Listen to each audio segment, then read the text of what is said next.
Je m'appelle Maude, je suis gynécologue médicale et j'accompagne les couples qui ont un désir d'enfant. Je travaille à l'hôpital Les Bluets dans un centre de procréation médicalement assistée et je travaille aussi au cabinet Sorella où je propose des consultations spécialisées en fertilité. Alors en fait, du coup, quand j'ai commencé mon activité chez Sorella, c'est rapidement posé la question du logiciel qu'on allait utiliser pour suivre nos patientes en cours de stimulation hormonale et c'est dans ce contexte que j'ai rencontré l'équipe technique de Sorella, Eva et Youssef, pour qu'on réfléchisse ensemble à la création d'un parcours de soins digital. Et donc nos premières réunions ensemble m'ont permis de leur expliquer le déroulé d'une stimulation hormonale, les différents protocoles qu'on peut être amené à utiliser, les produits, les dosages. Et j'ai été bluffée par leur capacité à finalement intégrer toutes ces informations et puis la rapidité avec laquelle ils nous ont proposé la première maquette. Tout au long de la conception, notre priorité, ça a été de développer un outil pour mieux accompagner nos patientes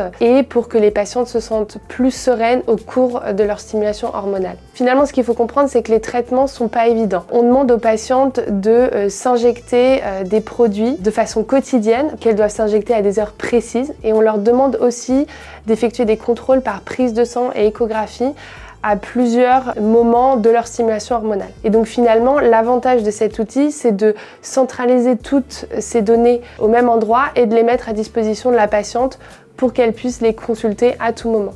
Et donc l'avantage principal finalement, c'est de limiter les erreurs. Le deuxième avantage, c'est que ça nous permet d'optimiser notre manière de travailler. C'est vraiment un gain de temps. Donc typiquement, quand on va devoir communiquer à la patiente la conduite à tenir, on va le faire directement sur l'application et ça va nous éviter de devoir appeler la patiente peut-être même à plusieurs reprises si on tombe sur sa messagerie vocale, voire de lui laisser un message vocal et que l'information soit peut-être perdue.